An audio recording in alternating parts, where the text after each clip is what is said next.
السلام عليكم ورحمة الله وبركاته. الحمد لله رب العالمين والصلاة والسلام على رسوله الكريم وعلى آله وصحبه أجمعين ومن تبعهم بإحسان إلى يوم الدين. أما بعد، أعوذ بالله من الشيطان الرجيم. بسم الله الرحمن الرحيم. الذين يؤمنون بالغيب ويقيمون الصلاة مما رزقناهم ينفقون والذين يؤمنون بما أنزل إليك وما أنزل من قبلك وبالآخرة هم يوقنون أولئك على هدى من ربهم وأولئك هم المفلحون. கண்ணிமிக்க அல்லாஹ்வின் நல்லடியார்களே, சூரத்துல் பக்ராவுடைய தஃப்சீர் விளக்க உரையை நாம பார்த்து கொண்டு வரோம். அதில் நேற்று நாம முதல் வசனம் மற்றும் இரண்டாவது வசனம் தொடர்பான விளக்கத்தை பார்த்தோம். இன்று மூன்றாவது வசனத்திலிருந்து ஐந்தாவது வசனம் வரைக்கும் உள்ள ஆயத்துகளுடைய விளக்கங்களை பார்க்க இருக்கிறோம். அல்லாஹ் இதற்கு முன்பு சொன்ன வசனத்தில் என்ன சொல்றான்? ஹுதல் முத்தகீன். இந்த குர்ஆன் யாருக்கு நேர்வழியை காட்டும்? யார் தக்வா உடையவங்களா இருக்கிறாங்களோ, பயபக்தி உடையவங்களா இருக்கிறாங்களோ அவங்களுக்கு குர்ஆன் என்ன செய்யும்? நேர்வழியா இருக்குது, நேர்வழியை காட்டும் என்று அல்லாஹ் சொல்றோம். அதுக்கு அடுத்த வசனங்கள்ல அல்லாஹ் தஆலா தெரியப்படுத்துறான், அந்த நேர்வழியில உள்ளவங்க இருக்கக்கூடிய பண்புகள் என்ன. குர்ஆன் யாருக்கு இதாயத்தா இருக்கும், யாருக்கு நேர்வழியை தரும் என்று பார்த்தா, யார் தக்வா உள்ளவங்களா இருக்கிறாங்களோ அவங்களுக்கு. சரி, அப்ப தக்வா உள்ளவங்க யாரு, இறையச்சம் உள்ளவங்க யாரு, அவங்களுக்குரிய பண்புகள் என்ன என்று பார்க்கும்போது அல்லாஹ் தஆலா அந்த பண்புகளை தான் அதற்கு அடுத்து வரக்கூடிய இன்னைக்கு நம்ம பார்த்த வசனங்கள்ல தெரியப்படுத்துறோம். அப்போ தக்வாவுடையவர் யாருன்னு சொன்னா, குர்ஆன்ல இருந்து நேர்வழியை பெறக்கூடிய மக்கள் யாருன்னு சொன்னா, அவங்கள்ட்ட 6 விதமான பண்புகள் இருக்கும். அவர்கள் தான் இந்த குர்ஆன்ல இருந்து பயபக்தியையும் தக்வாவையும் பெறக்கூடியவங்க. அந்த 6 பண்புகளை பற்றி தான் அல்லாஹ் இந்த வசனத்துல சொல்றான். பாருங்க, அல்லாஹ் சொல்றான், அல்லதீன யுமினூன பில் கைபி. அவங்க எப்படிப்பட்டவங்க? மறைவான விஷயத்தின் மீது ஈமான் கொள்ளுவார்கள். வயுகீமூன ஸலாத, மேலும் தொழுகையை நிலைநாட்டுவார்கள். மிம்மா ரஸக்னாஹும் யுன்ஃபிகூன், அவங்களுக்கு நாம என்ன ரிஸ்க் கொடுத்திருக்கிறோமோ அதிலிருந்து அவர்கள் செலவு செய்வார்கள், தர்மம் புரிவார்கள். அடுத்து அல்லாஹ் சொல்றான், வல்லதீன யுமினூன பிமா உன்சில இலைக வமா உன்சில மின் கப்லிக் வபில் ஆখিরাতি யுகினூன். அவங்க எப்படிப்பட்டவங்கன்னு சொன்னா, நபியே உம்மீது இறக்கிய அந்த குர்ஆனையும் அவர்கள் ஈமான் கொள்வார்கள், உமக்கு முன்பு இறக்கப்பட்ட அந்த வேதங்களையும் ஈமான் கொள்வார்கள். மேலும் மறுமையை எப்படி நம்புவார் என்று சொன்னால், யக்கீனோடு நம்புவார். அவர்கள் மறுமையை நம்புவாங்க, ஈமான் கொள்வாங்க. எப்படி? உறுதியாக நம்புவார்கள். இவர்கள் தான் அவர்கள் ரப்பின் புறத்திலிருந்து நேர்வழியில் உள்ளவர்கள். மேலும் இவர்கள் தான் வெற்றியாளர்கள் என்று அல்லாஹ் தஆலா சொல்றான். சரி, அந்த 6 பண்புகள் என்ன? குர்ஆன்ல இருந்து தக்வாவை பெற்று அதன் அடிப்படையில் யாருக்கு ஹிதாயத்தா குர்ஆன் இருக்கும்னா, யார் பயபக்தியுள்ளவர்களா இருக்கிறாங்களோ அவங்கள்ட்ட இருக்கக்கூடிய 6 பண்பை அல்லாஹ் சொல்றான். முதல் பண்பு என்ன? அல் ஈமானு பில் கைப், மறைவான விஷயத்தை நம்புறவங்க. குர்ஆன் உண்மையிலே யாருக்கு நேர்வழியை காட்டுன்னு சொன்னா, யார் மறைவான விஷயத்தை நம்புவார்கள். அப்போ மறைவான விஷயம்னா என்ன? நம்முடைய ஐம்புலன்கள்ல இருந்து நம்ம அதை அறிய முடியாது. தொட்டு பார்த்தோ, கண்ணால பார்த்தோ, கேட்டோ, சுவைத்தோ நம்ம என்ன செய்ய முடியாது, பெற முடியாது.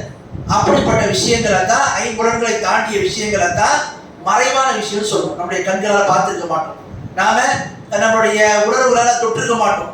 இப்படிப்பட்ட விஷயங்களை தான் மறைவான விஷயங்கள்னு சொல்லுவோம். உதாரணத்துக்கு அல்லாஹ்வை நம்புறதை எடுத்துக்கோங்களேன். நம்ம யாராவது அல்லாஹ்வை பார்த்தோமா? இல்லை. அல்லாஹ்வை நம்புறோம். எப்படி நம்புறோம்? அல்லாஹ் மீது வைக்கக்கூடிய அந்த நம்பிக்கையானது மறைவான விஷயத்தோடு சம்பந்தப்பட்டது.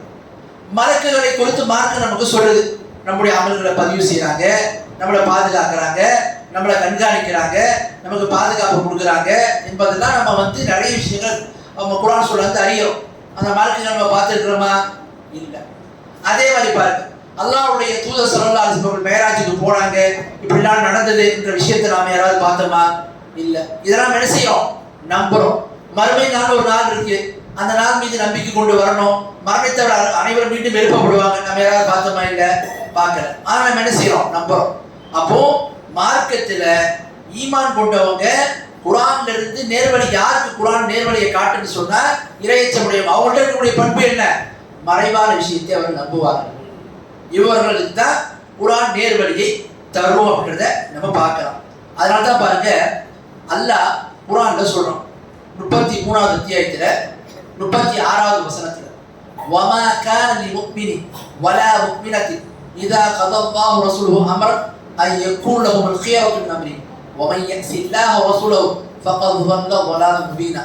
அல்லாஹ் சொல்றான், அல்லாஹ்வும் அல்லாஹ்வுடைய தூதரும் ஒரு காரியத்தில் முடிவு பண்ணிட்டாங்கன்னா அந்த காரியத்தில் மாற்று அபிப்பிராயம் கொள்றதுக்கு முக்மீனான ஆணுக்கோ முக்மீனான பெண்ணுக்கோ எந்த அதிகாரமும் கிடையாது. குர்ஆன்லையும் சுன்னாவுலையும் அல்லாஹ்வுடைய தூதரும் இந்த மார்க்கத்தில் ஒரு விஷயத்தை பற்றி சொல்லிட்டாங்கன்னா அதுல மாற்று அபிப்பிராயம் கொள்றதுக்கு, ஆட்சேபனை தெரிவிக்கிறதுக்கு, வேறு கருத்தை சரி காட்டுறதுக்கு யாருக்கு உரிமை இல்லை? ஈமான் கொண்ட ஆணுக்கும் ஈமான் கொண்ட பெண்ணுக்கும். அடுத்து அல்லாஹ் சொல்றான், யார் அல்லாஹ்வுக்கும் அல்லாஹ்வுடைய தூதருக்கும் மாறு செய்தாங்களோ அவர்கள் மிக தெளிவான வழிகேட்டில் என்ன செய்றாங்க, இருக்கிறாங்க என்று அல்லாஹ் தஆலா சொல்றான். ஆக நிமிக்க அல்லாஹ்வுடைய இருக்கிற அப்ப ஈமான் கொண்டவங்க எப்படி இருக்கணும்னா, மார்க்கத்துல ஒரு விஷயம் சொல்லப்பட்ட மறைவான விஷயமா இருந்ததுன்னா நம்முடைய அறிவுக்கு அது ஏத்துக்கிட்டாலும் சரி, நம்முடைய அறிவு ஏத்துக்கிறனாலும் சரி, அல்லாஹ்வுடைய தூதரும் மார்க்கத்துல ஒரு விஷயத்தை நம்பணும் என்று சொல்லிட்டாங்கன்னா நம்மால் அதை யூகிக்க முடியல, நம்மால் அறிவை கொண்டு அறிந்து கொள்ள முடியல, மார்க்கத்தில் அது நிறுவப்பட்ட உண்மைன்னு சொன்னா அதை நம்பித்தான் ஆகும். பாருங்க, உதாரணத்துக்கு அல்லாஹ்வுடைய தூதர் சாஸ்திரம் சொல்றேன், ஒவ்வொரு நாளும் சூரியன் மறைந்ததுக்கு அப்புறம் அல்லாஹ்வுடைய அரிசி கீழே போய் சத்தா செய்து விட்டு அல்லாஹ் என்ன செய்வான், அதுக்கு அனுமதி கொடுப்பான், மீண்டும் போய் உதின்னு சொல்லி. கியாமத் நாள் வர அன்னைக்கு அல்லாஹ் என்ன பண்ணுவான், எங்கிருந்து மறைந்தாயோ அங்கிருந்து உதித்து விடு என்று அல்லாஹ் சொல்லுவான். இப்ப விஞ்ஞானம் என்ன சொல்லுது, சூரியன் மறையாதுன்னு சொல்லுது. ஆனா மார்க்கம் என்ன சொல்லுது, சூரியன் மறையும் சொல்லுது. அப்ப இதை எப்படி நம்ம அறியறது, எப்படி நம்புறது என்று பார்த்தா, விஞ்ஞானம் அறிவியல் அதெல்லாம் ஒரு பக்கம் இருந்தாலும் அல்லாஹ்வுடைய தூதர் சொல்லிட்டா அதை நம்பித்தான் ஆகும். அதுதான் என்ன, நீங்க மறைவான விஷயங்கள் மீது நம்பிக்கை கொள்றது. அப்போ இன்னைக்கு இருக்கக்கூடிய மனிதன் என்ன ஆய்வுகளை சொன்னாலும் அந்த ஆய்வுகள் என்பது அவனுடைய அறிவுக்கும் அவனால் புரிந்து கொள்ளக்கூடிய விஷயங்கள் அடிப்படையால் மட்டும்தான் இருக்கும். அதை தாண்டி என்ன இருக்காது. ஆகவே ரப்புல் ஆலமீன் ஒரு விஷயத்தை நமக்கு சொல்றாங்கன்னா நம்ம என்ன செய்யாத மறைவான விஷயம் என்றதை நம்ப வேண்டும். அப்ப எந்த விஷயம் நம்மால நம்முடைய ஐம்பொருள்களை கொண்டு அறிய முடியாதோ, மார்க்கம் மறைவான விஷயங்கள் சொல்லுதோ அதை நம்ம நம்பித்தான் ஆகும். அதுல ஒருத்தவங்க ஆட்சேபனை தெரிவிக்கிறான்னு சொன்னா இவனுக்கு குர்ஆன் என்ன செய்யாது, நல்ல உபதேசத்தை தராது. குர்ஆன் அவனுக்கு நேர்வழியை காட்டாது. இப்போ குர்ஆன் யாருக்கு நேர்வழியை காட்டும், யார் மறைவான விஷயங்களை நம்புறாங்களோ. இது முதலாவது பண்பு. அடுத்து பாருங்க, ரெண்டாவது பண்பு, குர்ஆன் யாருக்கு நல்லுபதேசமா இருக்கும், யாருக்கு நேர்வழியை காட்டும் என்று பார்த்தா அவர்கிட்ட இருக்கக்கூடிய இரண்டாவது பண்பு என்ன, அல்லாஹ் சொல்றான், வயுகீமுன ஸலாத், அவர்கள் தொழுகையை நிலைநாட்டுவார்கள். அப்போ தொழுகையை பேணக்கூடியவர்களாக இருப்பார். அப்போ உண்மையாகவே குர்ஆன் இருந்து யாருக்கு நேர்வழியை காட்டுன்னு சொன்னா தொழுகையில அவர்கள் பேணக்கூடியவங்களா இருப்பார், தொழுகையில பேணுதல் உள்ளவங்களா இருப்பார். தொழுகையில ஒருத்தவங்க பொடுப்போக்கா இருந்துகிட்டு குர்ஆன் நான் அறிவுரை பெற விரும்புறேன், குர்ஆன் இன்னைக்கு நேர்வழியை காட்டுன்னா காட்டாது. ஒரு மனிதன்கிட்ட, ஒரு முஸ்லிம் இருக்கக்கூடிய முக்கியமான பண்பு என்ன, தொழுகை. ரசூலுல்லாஹ் சொல்றாங்க, பைன ரஜுலி பைன ஷிர்கி வல் குஃப்ரி தர்கு ஸலாத். ஒரு முஸ்லிமுக்கும் ஷிர்க் குஃப்ர் உள்ள மத்தியில் உள்ள வித்தியாசம் என்ன, தொழுகை விடுறதான்னு சொன்னாங்க. அப்ப மார்க்கத்தில் இந்த அளவுக்கு சொல்லப்பட்டிருக்குன்னா அப்ப ஒரு மனிதன் தொழுகையில பேணுதல் இருந்தா தான், தொழுகையில சரியா இருந்தா தான் இந்த குர்ஆன் என்பது அவனுக்கு நேர்வழியாக இருக்கும். அப்படின்னா குர்ஆனை வாசிப்பான், படிப்பான், எந்த பயனும் அவனுக்கு தராது. அப்ப இஸ்லாமிய மார்க்கத்துல தொழுகையை நிலைநாட்டுவது மிக முக்கியமான ஒரு பண்பு. இந்த பண்பு யார்கிட்ட இருக்குதோ இவர்களுக்கு தான் குர்ஆன்ல இருந்து அவங்களுக்கு என்ன செய்யும், நேர்வழியை குர்ஆன் அவங்களுக்கு தரும் என்பதை பார்க்கணும். அடுத்து வாங்க, குர்ஆன் நீங்க பாத்தீங்கன்னா பல இடங்கள் அல்லாஹ் தஆலா யுகீமுன ஸலாத்த, அதே மாதிரி வகீமு ஸலாத்த, இந்த மாதிரி கியாம் அப்படின்ற வார்த்தையை பயன்படுத்துறான். அகீமு யுகீமுன்ற வார்த்தையை அல்லாஹ் பயன்படுத்துறான். அதுக்கு என்ன அர்த்தம், தொழுகையை நிலைநாட்டுவது. தொழுகையை நிலைநாட்டுவதுனா என்ன, மார்க்கம் தொழுகைய எந்த முறையில கடைபிடித்து தொழ வேண்டும் என்று சொல்லுதோ அதனுடைய அர்க்கான்கள், தொழுகையினுடைய அடிப்படைகள், அதனுடைய நிபந்தனைகள், தொழுகையினுடைய வாஜிபாத்துகள், தொழுகையில் இருக்கக்கூடிய மற்ற முக்கியமான அம்சங்கள், தொழுகை என்னென்ன விஷயங்கள் செஞ்சா முடிஞ்சிடும், இதெல்லாம் ஒருவர் அறிந்திருந்து தொழுகை நிறைவேற்றினாதான் அவர் தொழுகையை நிலைநாட்டியவர் ஆவார். ரசூலுல்லாஹ் ஸல்லு கமா ரஅய்துமூனி யுஸல்லி, என்னை எவ்வாறு தொழ கண்டீர்களோ அவ்வாறே நீங்க தொழுவுங்கன்னு சொல்லிட்டு வெறும் நெஞ்சில வந்து கையை கட்டுறதும் வேலை செய்கிறது மட்டும்தான் இல்லை. இது தொழுகையில சுண்ணத்து தான். ஒருவர் இதை செய்யாம விட்டா கூட தொழுகைக்கு பாத்தீங்கன்னா ஆயிடாது, தொழுகை ஏற்றுப்படும். ஆனா ஒருத்தர் தொழுகிற எப்படி தொழுகிறாரு, வர்றாரு வந்து இமாம் ருக்குக்கு போகும்போது வந்து என்ன பண்றாரு, ஜாயிண்ட் ஆகிறாரு. தக்பீரத்துல் இஹ்ராம் சொல்லவே இல்லை, அல்லாஹ் அக்பர் சொல்லவே இல்லை, சும்மா கையை தூக்குறாரு, அப்படியே முடிச்சிட்டாரு. இவர் தொழுகைலாம் ஏற்றுக்கப்படாது. ஏன்? தொழுகைக்குள்ளே வரல. ஒருத்தர் தொழுகைக்குள்ள எப்ப என்ட்ரு ஆக முடியும்? தக்பீரத்துல் இஹ்ராம் சொன்னாதான். அப்ப இது மாதிரி நிறைய பேர் என்ன தொழுகையில எது ரொம்ப முக்கியமா தெரியாம இருக்கிறாங்க. சில பேர் சத்தா செய்வாங்க. சத்தா செய்யும் போது ரெண்டு காலையும் தூக்கிப்பாங்க. அந்த கால் விரல்கள் வந்து படவே படாது. ஸ்டார்டிங்ல இருந்து லாஸ்ட் வரைக்கும் கால் விரல்கள் படவே இல்லைன்னா அது சத்தாவே இல்லை. அவர் சத்தா செஞ்சவரே ஆக மாட்டார். அந்த தொழுகையில செய்யப்படாது, ஏற்றுக்கொள்ளப்படாது. அப்ப தொழுகையில வந்து ருக்கு செய்யணும், ருக்குவை சரியாக செய்யணும், சத்தா செய்யணும், இதெல்லாம் இருக்குது மார்க்கத்துல.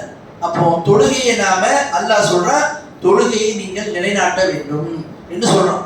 அப்ப தொழுகையை வந்து நீங்க நிலைநாட்டுகள் சொன்ன தொழுகையினுடைய ருக்குன்கள், ஷுரூத்துகள், வாஜிபாத்துகள் இதெல்லாம் அறிந்திருக்கிற என்ன செய்யணும்? தொழுக வேண்டும். அதுதான் உண்மையில் ரசூலுல்லாஹ் சொன்னாங்க பார்த்தீங்களா, என்னை எவ்வாறு தொழ கண்டீர்களோ அவ்வாறு தொழுவது. அப்போ அதுதான் அதுக்கான அர்த்தமே தவிர நாம் ஒரு சில சுண்ணத்தான விஷயங்களை விளக்கிட்டு தொழுகை கரெக்டாக இருக்கிறேன்னு சொல்லிட்டு ருக்குனெல்லாம் விட்டுட்டு நம்ம சுண்ணத்தை மட்டும் இருக்குன்னு சொன்னா ரோஜனம் இல்லை. அப்போ தொழுகிற ருக்குன்கள் அவசியம், அதை கவனமா நாம இருக்கணும். அடுத்து பாருங்க, அல்லாஹ் தஆலா குர்ஆன் வந்து யாருக்கு நேர்வழி காட்டும்? இறைச்சக்கூடியவங்களுக்கு. அப்படிப்பட்டவங்களுடைய பண்பை பத்தி அல்லாஹ் சொல்லும்போது மூணாவது பண்பை சொல்றான். என்ன பண்பு? அல்லாஹ் அவங்களுக்கு எதை கொடுத்துருக்கிறானோ அதை அவங்க என்ன செய்வாங்க? கொடுப்பாங்க, தர்மம் செய்வார்கள் என்று அல்லாஹ் சொல்றான். அல்லாஹ் அவங்களுக்கு என்ன வழங்கி இருக்கிறானோ, ரிஸ்க் அளித்திருக்கிறானோ அதிலிருந்து செலவு செய்வாங்க. யாரு? தனக்கும் செலவு செய்வாங்க, தன் குடும்பத்தார்களுக்கும் செலவு செய்வாங்க, அல்லாஹ்வுடைய வழியிலேயே செலவு செய்வாங்க, பிறருக்கு கொடுத்து உதவக்கூடியவங்களா இருப்பாங்க. அப்போ அல்லாஹ் இறை நம்பிக்கையாளர்கள்ட்டையும் குர்ஆன் வந்து யாருக்கு நல்லுபதேசமாகவும் நேர்வழியாகவும் இருக்குன்றத பத்தி சொல்லும் போது அவங்கள்ட்ட இருக்கக்கூடிய மூன்றாவது ஒரு பண்பை சொல்றோம். அவங்க எப்படிப்பட்டவங்களா இருப்பாங்க? அவர்கள் அல்லாஹ்வுடைய வழியில செலவு செய்யக்கூடியவங்களா இருப்பாங்க. இது ரொம்ப ரொம்ப முக்கியம். அல்லாஹ் நமக்கு கொடுத்த ரிஸ்க, அல்லாஹ் நமக்கு கொடுத்த செல்வத்தை பிறருக்கு தருவது, பிறருக்கு தந்து உதவுவது, அது ஜக்காத்துன்ற கடமையா இருக்கட்டும், மற்ற பொதுவான சதக்கா தர்மங்களா இருக்கட்டும், இது ஒரு மனிதன்ட்ட அவசியமா இருக்கணும். ஏன்? அல்லாஹ் குர்ஆன்ல சொல்றான் பாருங்க, வமன் யூக ஷுஹ நஃப்ஸிஹி ஃபஉலாயிக ஹுல் முஃப்லிஹூன். அல்லாஹ் அதுக்கு முன்னாடி உள்ள வசனத்துல அன்சாரிகளை பத்தி சொல்றான். மதீனாவாசிகள் எப்படிப்பட்டவங்க?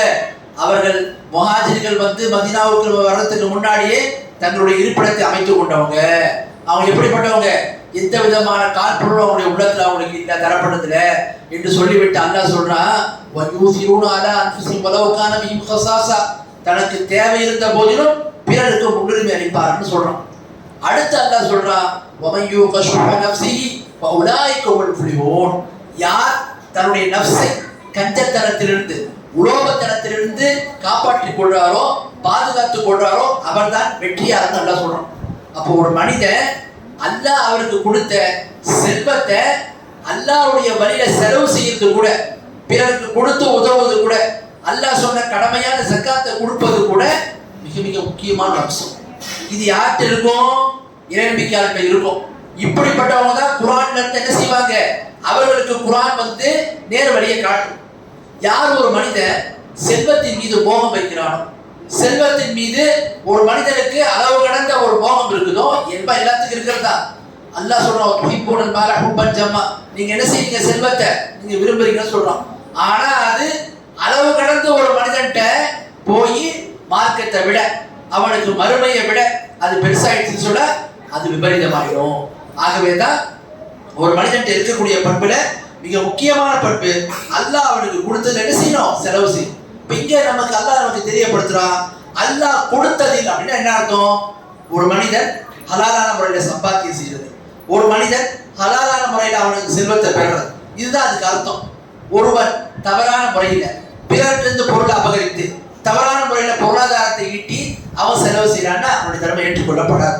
அப்போ எந்த தர்மம் ஏற்றுக்கொள்ளப்படும்? எதை அல்லாஹ் அவனுக்கு கொடுத்தானோ, அல்லாஹ் கொடுக்கக்கூடிய ரிஸ்க் எது? ஹலாலான முறையில் அவன் பெறத்தான். அப்ப அதிலிருந்து அவன் செலவு செய்தா அவனுக்கு என்ன? அந்த நன்மை கிடைக்கும் அப்படின்றத பார்க்கணும். அப்ப இதுவும் இறைநம்பிக்கையாளர்கள் இருக்கக்கூடிய முக்கியமான ஒரு பண்பு. நாலாவது ஒரு பண்பு அல்லாஹ் சொல்றான் பாருங்க, வல்லதீன யுமினூன பிமா உன்ஸில இலைக வமா உன்ஸில மின் கப்லிக். அவங்க எப்படிப்பட்டவங்க? அந்த ஈமான் கொண்ட மக்கள். குர்ஆன் யாருக்கு வந்து நேர்வழியை காட்டும் என்று சொன்னால் அவங்களுக்கு இருக்கக்கூடிய நாலாவது ஒரு பண்பு, அவர்கள் இந்த குர்ஆன் மீது ஈமான் கொண்டு வந்தோம். இந்த குர்ஆனுக்கு முன்பு என்னென்ன வேதங்கள் அல்லாஹ் இறக்கி அருளினானோ அல்லாஹ் அதனுடைய பெயர்கள்லாம் சொல்றான். என்னென்ன பெயர்கள்? தௌராத், இன்ஜீல், ஜபூர், சுஹுஃப், இது போன்ற வேதங்கள் அல்லாஹ் தெரியப்படுத்துறான். இந்த வேதங்களை என்ன செய்யணும்? நம்ப வேண்டும். குர்ஆன் அதோடு அல்லாஹ் என்னென்ன வேதங்களை முன்னாடி சொன்னானோ, முன்னாடி இறக்கி இருக்கிறானோ, அதனுடைய பெயர்களை சொல்லியிருக்கான் பார்த்தீங்களா? தௌராத், இன்ஜீல், ஜபூர், சுஹுஃப், அதை அப்படியே நம்ம நம்புவோம். எந்த வேதங்களை எல்லாம் அல்லாஹ் பெயரை சொல்லலையோ அதனை பொறுத்த வரைக்கும் பொதுவாக நம்புவோம். அல்லாஹ் தூதர்களுக்கு நபிமார்களுக்கு வேதத்தை கொடுத்தான், அந்த வேதத்துல சில பெயரை சொன்னான், பெயரோடு நம்புவோம். எதை பெயர் சொல்லையோ பொதுவாக நம்புவோம். திருக்குறள் வந்து இறைவேதமா, அந்த இந்த வேதம் இறைவேதமா, அது இறைவேதமா, அதெல்லாம் சொல்ல மாட்டோம். அல்லாஹ் பொதுவா சொன்னா எதெல்லாம் இறைவேதம் இருக்கோ அதை நம்புவோம். குறிப்பிட்டு பெயர் சொல்றதா இருந்தா எதை அல்லாஹ் பெயர் சொல்லியிருக்காலும் அதை நம்புவோம். அதை விட்டுப்பட்டு இது இறைவேதம் இது இறைவேதம் நம்மளால சொல்லக்கூடாது. எதை அல்லாஹ் ரசூல் மீது இறக்குனாலும் தூதர்கள் கொடுத்தா பொதுவாக நம்ம நம்புவோம். அதற்கு பெயர் சொல்லியிருந்தா பெயரோடு நம்புவோம். பெயர் இல்லையா நம்ம என்ன செய்வோம்? பொதுவாக தான் நம்புவோம். தர இது அது குறிப்பிட்டா சொல்ல கூடாது என்பதை நாம விளங்கிக் கொள்ள வேண்டும்.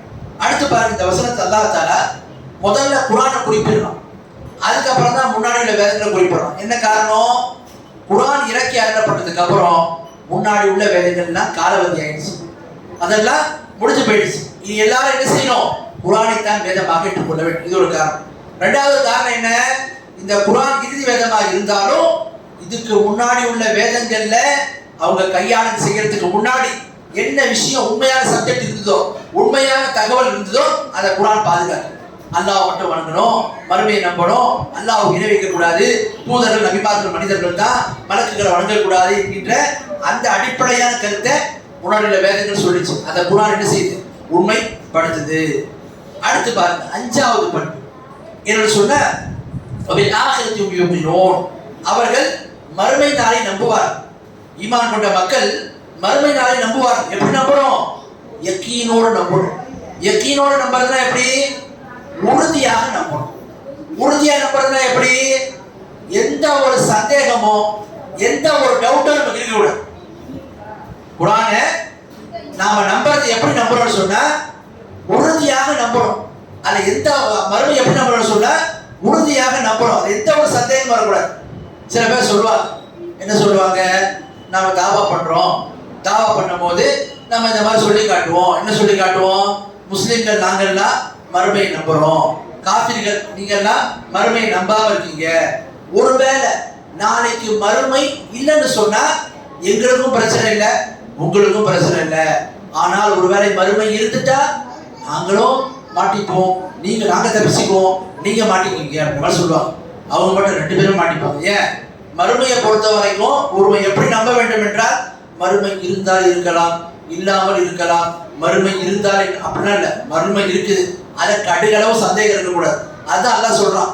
ஈமான் கொண்ட மக்கள் எப்படி மறுமையை நம்புவாங்கன்னு சொன்னா அவர்கள் யக்கீன் உறுதியோடு நம்புவாங்க, கடுகளவு அவங்களுக்கு சந்தேகம் இருக்கு.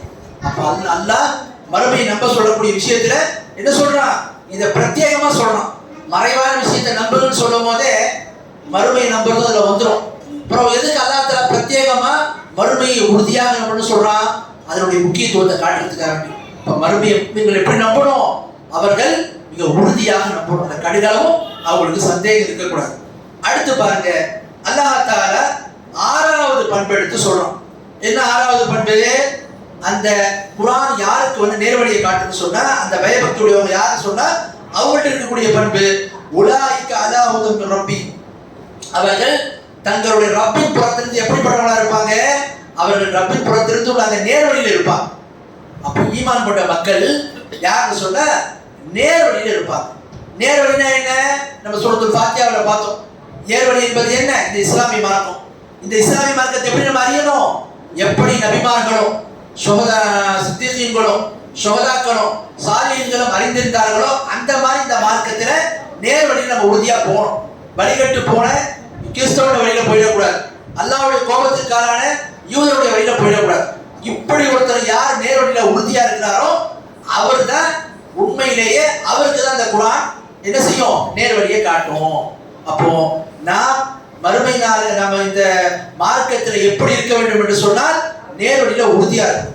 அப்ப குர்ஆன் படிக்கிறோம், படிச்சிருந்தோம், எந்த மாற்றமும் கிடையாது. வட்டியை வாங்க மார்க்கம் சொல்லுது, யாரோட வட்டியை வாங்குறாரோ அல்லாஹ் என்ன செய்யாத எடுத்து போர் செய்வதாக அல்லாஹ் சொல்லுது, எடுத்து போர் செய்வதாக சொல்லுது மார்க்கம். ஒருத்தர் படிக்கிறாரு, படிச்சுட்டு வட்டியை வாங்குறாரு, அப்ப என்ன அர்த்தம், அவருக்கு குர்ஆன் பயனளிக்கல, குர்ஆன் அவர் நல்ல வயசு பெறல, குர்ஆன் அவருக்கு என்ன செய்யல, நேர் வழியை காட்டல.